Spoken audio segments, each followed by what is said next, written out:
George Whitefield, o pregador ao ar livre, 1714-1770. Mais de 100 mil homens e mulheres rodeavam o pregador, há mais de 200 anos, em Cambuslang, Escócia.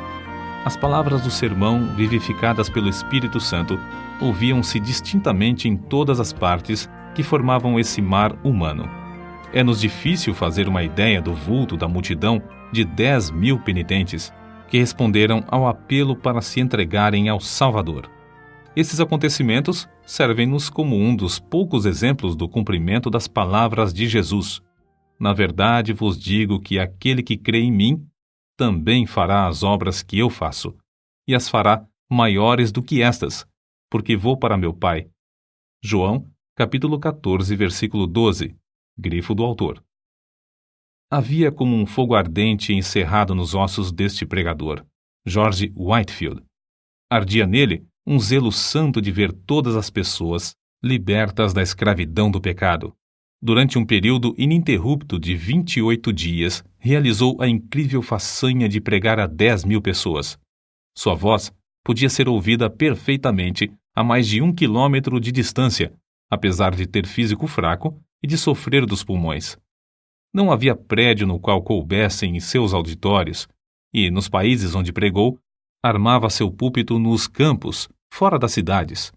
Whitefield merece o título de Príncipe dos Pregadores ao ar livre, porque pregava em média 10 vezes por semana, e isso fez durante um período de 34 anos, em grande parte sob o teto construído por Deus, os céus. A vida de George Whitefield foi um milagre. Nasceu em uma taberna de bebidas alcoólicas. Antes de completar 3 anos, seu pai faleceu. Sua mãe casou-se novamente, e a George foi permitido continuar os estudos na escola. Na pensão mantida por sua mãe, fazia a limpeza dos quartos, lavava roupa e vendia bebidas no bar. Por estranho que pareça, já que ainda não era salvo, interessava-se grandemente pelo exame das Escrituras. Lia a Bíblia até alta noite e preparava sermões. Na escola, era conhecido como orador. Sua eloquência era natural e espontânea, um dom extraordinário de Deus. Talento este que possuía sem ele mesmo saber. Custeou os próprios estudos em Pembroke College, Oxford, servindo como garçom em um hotel. Depois de estar algum tempo em Oxford, juntou-se ao grupo de estudantes a que pertenciam João e Carlos Wesley. Passou muito tempo, como os demais do grupo, jejuando e esforçando-se para mortificar a carne a fim de alcançar a salvação. Ele ainda não compreendia que a verdadeira religião é a união da alma com Deus e a formação de Cristo em nós. Acerca da sua salvação, escreveu algum tempo antes de morrer. Todas as vezes que vou a Oxford, sinto-me impelido a ir primeiro a este lugar onde Jesus se revelou a mim, pela primeira vez, e me deu o novo nascimento. Com a saúde abalada, talvez pelo excesso de estudo, George voltou a casa para recuperá-la. Resolvido a não cair no indiferentismo, inaugurou uma classe bíblica para jovens que, como ele, desejavam orar e crescer na graça de Deus. Visitavam diariamente os doentes e os pobres, e frequentemente os prisioneiros nas cadeias, para orar com eles e prestar-lhes qualquer serviço manual que pudessem. George tinha no coração um plano que consistia em preparar 100 sermões e apresentar-se para ser separado para o ministério. Porém, quando havia preparado apenas um sermão, seu zelo era tanto que a igreja insistia em ordená-lo com apenas 21 anos, embora fosse regra não aceitar ninguém para tal cargo com menos de 23 anos. O dia que precedeu sua separação para o ministério, George passou em jejum e oração. Acerca desse fato, ele escreveu: À tarde, retirei-me para um alto, perto da cidade, onde orei com instância durante 2 horas, pedindo em meu favor e também por aqueles que estavam para ser separados comigo. No domingo, levantei-me de madrugada e orei sobre o assunto da epístola de Paulo a Timóteo, especialmente sobre o seguinte preceito: Ninguém despreze a tua mocidade. Quando o ancião me impôs as suas mãos, se meu vil coração não me engana, ofereci todo o meu espírito, alma e corpo para o serviço no santuário de Deus. posso testificar perante os céus e a terra que dei-me a mim mesmo, quando o ancião me impôs as mãos, para ser um mártir por aquele que foi pregado na cruz em meu lugar. Os lábios de Whitefield foram tocados pelo fogo divino do Espírito Santo durante sua separação para o ministério. No domingo seguinte, naquela época de gelo espiritual, pregou pela primeira vez. Alguns se queixaram de que 15 dos ouvintes enlouqueceram ao ouvirem o sermão. O ancião da igreja, porém, compreendendo o que se passava, respondeu que seria muito bom se os 15 não se esquecessem da sua loucura antes de chegar o outro domingo. Whitefield nunca se esqueceu nem deixou de aplicar a si as seguintes palavras do Dr. Delany: desejo, todas as vezes que subir ao púlpito, considerar essa oportunidade como a última que me é dada de pregar e a última dada ao povo de ouvir. Alguém assim escreveu sobre uma de suas pregações. Quase nunca pregava sem chorar, e sei que as suas lágrimas eram sinceras. Ouvi-o dizer: vós me censurais porque choro, mas como posso conter-me quando não chorais por vós mesmos, apesar das vossas almas mortais estarem à beira da destruição? Não sabeis se estáis ouvindo o último sermão ou não, ou se jamais tereis outra oportunidade de chegar a Cristo. Chorava às vezes até parecer que estava morto e custava a recuperar as forças. Disse que os corações da maioria dos ouvintes eram derretidos pelo calor intenso de seu espírito, como prata na fornalha do refinador. Quando estudante no colégio de Oxford, seu coração ardia de zelo. Pequenos grupos de alunos se reuniam no seu quarto diariamente, movidos tais quais os discípulos logo depois do derramamento do Espírito Santo no Pentecostes. O Espírito continuou a operar poderosamente nele e por ele durante o resto da sua vida, porque nunca abandonou o costume de buscar a presença de Deus. Separava o dia em 3 partes: 8 horas sozinho com Deus e em estudos, 8 horas para dormir e fazer as refeições, 8 horas para o trabalho entre o povo. De joelhos, lia e orava sobre a leitura das Escrituras, recebendo luz, vida e poder. Numa de suas visitas aos Estados Unidos, passou a maior parte da viagem a bordo, sozinho em oração. Alguém escreveu sobre ele: seu coração encheu-se tanto dos céus que anelava por um lugar onde pudesse agradecer a Deus, e sozinho, durante horas, chorava comovido pelo amor consumidor do seu Senhor. Suas experiências no ministério confirmavam a sua fé na doutrina do Espírito Santo como Consolador ainda vivo, o poder de Deus operando atualmente entre nós. A pregação de George Whitefield era feita de forma tão vívida que parecia quase sobrenatural. Conta-se que, certa vez, pregando a alguns marinheiros, descreveu um navio perdido num furacão. Tudo foi apresentado em manifestações tão reais que, quando chegou ao ponto de descrever o barco afundando, alguns marinheiros pularam dos assentos gritando: "As baleeiras! As baleeiras!" Em outro sermão, falou acerca de um cego andando na direção de um precipício desconhecido. A cena foi tão real que, quando o pregador chegou ao ponto de descrever a chegada do cego à beira do profundo abismo, o camareiro mor, Chesterfield, que assistia, deu um pulo gritando: "Meu Deus, ele desapareceu!"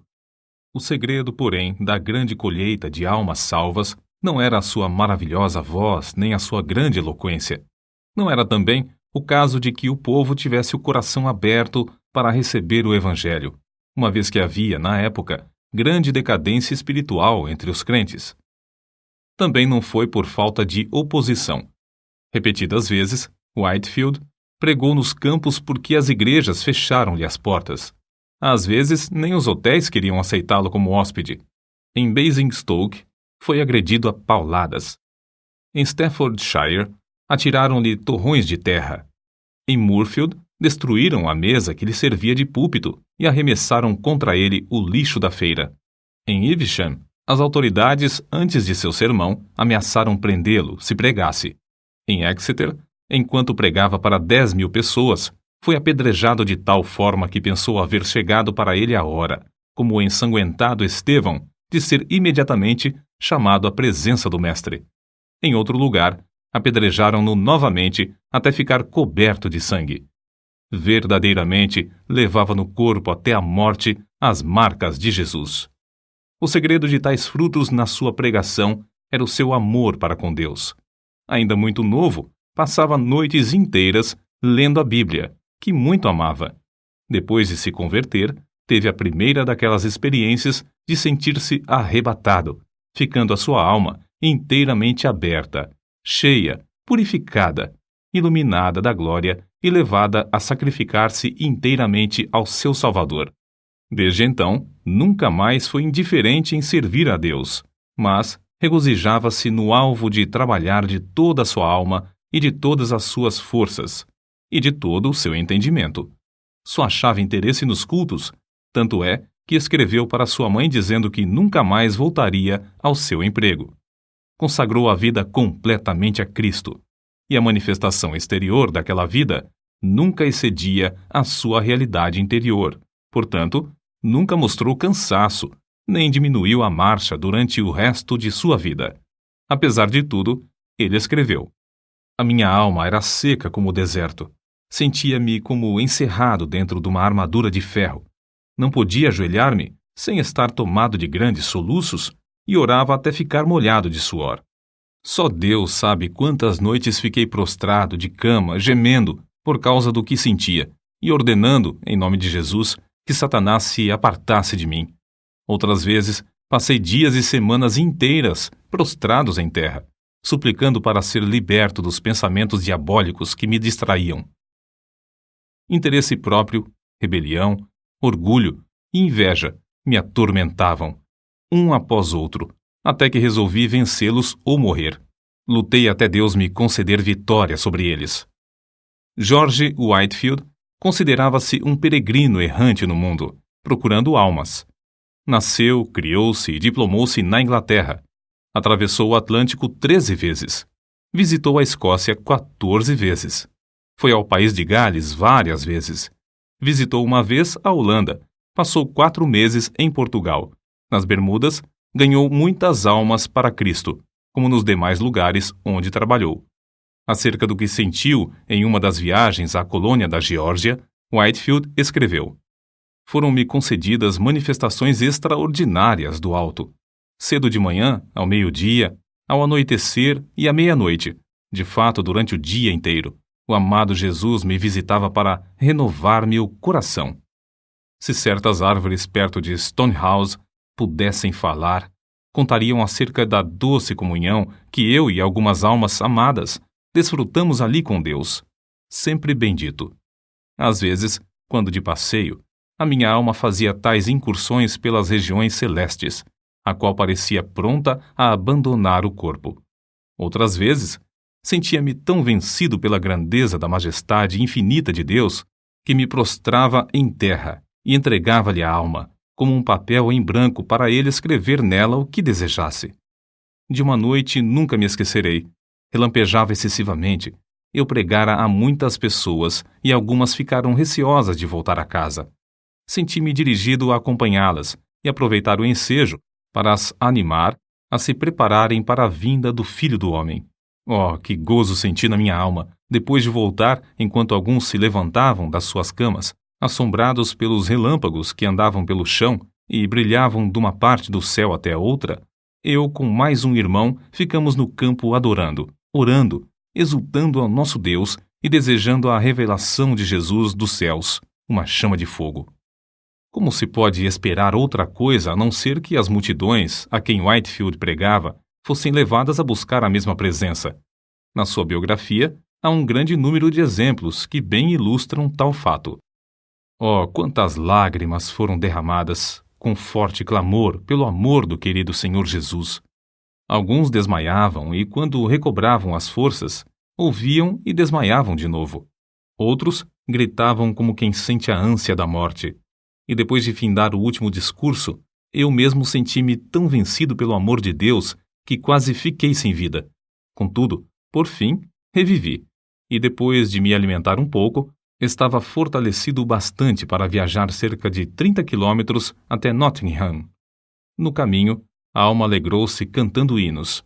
Chegamos quase à meia-noite. Depois de nos entregarmos a Deus em oração, deitamo-nos e descansamos na proteção do querido Senhor Jesus. Ó Senhor, jamais existiu amor como o teu. No dia seguinte, em Fog's Manor, a concorrência aos cultos foi tão grande como em Nottingham. O povo ficou tão quebrantado que, por todos os lados, vi pessoas banhadas em lágrimas. A palavra era mais cortante que espada de 2 gumes, e os gritos e gemidos alcançavam o coração mais endurecido. Alguns tinham semblantes pálidos como a palidez de morte, outros torciam as mãos, cheios de angústia. Ainda outros foram prostrados ao chão, ao passo que outros caíam e eram aparados nos braços de amigos. A maior parte do povo levantava os olhos para os céus, clamando e pedindo a misericórdia de Deus. Eu, enquanto os contemplava, só podia pensar em uma coisa: o grande dia. Pareciam pessoas acordadas pela última trombeta, saindo dos seus túmulos para o juízo. O poder da presença divina nos acompanhou até Basking Ridge, onde os arrependidos choravam e os salvos oravam lado a lado. O indiferentismo de muitos transformou-se em assombro, e o assombro, depois, em grande alegria. Alcançou indivíduos das mais diversas classes, idades e tipos de conduta. A embriaguez foi abandonada por aqueles que eram dominados por esse vício. Os que haviam praticado qualquer ato de injustiça foram tomados de remorso. Os que tinham furtado foram constrangidos a fazer restituição. Os vingativos pediram perdão. Os pastores ficaram ligados ao seu povo por um vínculo mais forte de compaixão. O culto familiar foi iniciado nos lares. Os homens foram levados a estudar a palavra de Deus e a ter comunhão com o Pai nos céus. Mas não foram somente nos países populosos que o povo afluiu para ouvi-lo. Nos Estados Unidos, quando eram ainda um país novo, ajuntaram-se grandes multidões dos que moravam longe uns dos outros nas florestas. O famoso Benjamin Franklin, no seu jornal, assim noticiou essas reuniões. Quinta-feira, o reverendo Whitefield partiu de nossa cidade acompanhado de 150 pessoas a cavalo, com destino a Chester, onde pregou a 7.000 ouvintes, mais ou menos. Sexta-feira, pregou 2 vezes em Williamstown, a quase 5.000.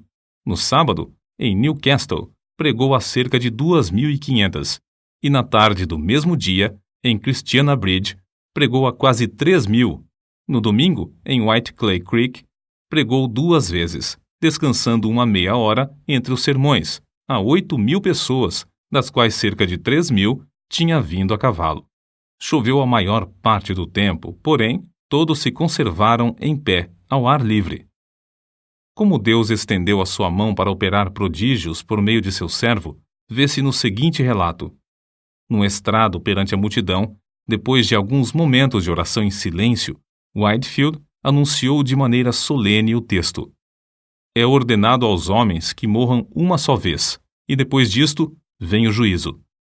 Depois de curto silêncio, ouviu-se um grito de horror, vindo de um lugar entre a multidão. Um pregador presente foi até o local da ocorrência para saber o que tinha acontecido. Logo voltou e disse: Irmão Whitefield, estamos entre os mortos e os que estão morrendo. Uma alma imortal foi chamada à eternidade. O anjo da destruição está passando sobre o auditório.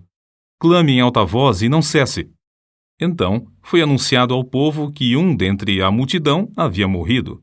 Whitefield leu a segunda vez o mesmo texto. É ordenado aos homens que morram uma só vez. Do local onde a senhora Huntington estava em pé, veio outro grito agudo. De novo, um tremor de horror. Passou por toda a multidão quando anunciaram que outra pessoa havia morrido. Whitefield, porém, em vez de ficar tomado de pânico, como os demais, suplicou graça ao ajudador invisível e começou, com eloquência tremenda, a prevenir os impenitentes do perigo. Não devemos concluir, contudo, que ele era ou sempre solene ou sempre veemente. Nunca houve quem experimentasse mais formas de pregar do que ele. Apesar de sua grande obra, não se pode acusar Whitefield de procurar fama ou riquezas terrestres. Sentia fome e sede da simplicidade e sinceridade divinas. Dominava todos os seus interesses e os transformava para a glória do reino do seu Senhor. Não ajuntou ao redor de si os seus convertidos para formar outra denominação, como alguns esperavam. Não, apenas dava todo o seu ser, mas queria mais línguas, mais corpos, mais almas a usar para o Senhor Jesus. A maior parte de suas viagens à América do Norte foram feitas em prol do orfanato que fundara na colônia da Geórgia. Vivia na pobreza e esforçava-se para granjear o necessário para o orfanato. Amava os órfãos ternamente, escrevendo-lhes cartas e dirigindo-se a cada um pelo nome. Para muitas dessas crianças, ele era o único pai, o único meio de elas terem o sustento. Fez uma grande parte da sua obra evangelística entre os órfãos e quase todos permaneceram crentes fiéis, sendo que um bom número deles tornaram-se ministros do Evangelho. Whitefield não era de físico robusto. Desde a mocidade, sofria quase constantemente, anelando, muitas vezes, partir e estar com Cristo. A maior parte dos pregadores acha impossível ministrar quando estão enfermos como ele. Assim foi que, aos 65 anos de idade, durante sua 7ª viagem à América do Norte, findou a sua carreira na Terra, uma vida escondida com Cristo em Deus e derramada num sacrifício de amor pelos homens. No dia anterior ao seu falecimento, teve de esforçar-se para ficar em pé. Porém, ao levantar-se em Exeter, perante um auditório demasiado grande para caber em qualquer prédio, o poder de Deus veio sobre ele. Whitefield pregou como de costume durante 2 horas. Um dos que lhe assistiram disse que seu rosto brilhava como o sol. O fogo aceso no seu coração, no dia da oração e do jejum, quando da sua separação para o ministério, ardeu até dentro dos seus ossos e nunca se apagou. Jeremias, capítulo 20, versículo 9. Certo homem eminente dissera a Whitefield: "Não espero que Deus chame o irmão breve para o lar eterno, mas, quando isso acontecer, regozijar-me-ei ao ouvir o seu testemunho." O pregador respondeu: "Então ficará desapontado, morrerei calado. A vontade de Deus é dar-me tantos ensejos para testificar dele durante minha vida, que não me serão dados outros na hora da morte." E sua morte ocorreu como predissera. Depois do sermão, em Exeter, foi a Newburyport para passar a noite na casa do pastor. Ao subir para o quarto de dormir, virou-se na escada e, com a vela na mão, proferiu uma curta mensagem aos amigos que ali estavam e insistiam em que pregasse. Às 2 horas da madrugada, acordou. Faltava-lhe o fôlego. Pronunciou para o seu companheiro as suas últimas palavras na terra: "Estou morrendo." No seu enterro, os sinos das igrejas de Newburyport dobraram e as bandeiras ficaram a meia haste. Ministros de toda a parte vieram assistir aos funerais. Milhares de pessoas não conseguiram chegar perto da porta da igreja por causa da imensa multidão. Conforme seu pedido, foi enterrado sob o púlpito da igreja. Se quisermos ter os mesmos frutos, ver milhares salvos, como George Whitefield os teve, temos de seguir o seu exemplo de oração e dedicação. Alguém pensa que é tarefa demais? Que diria George Whitefield agora, junto aos que levou a Cristo, se lhe fizéssemos essa pergunta?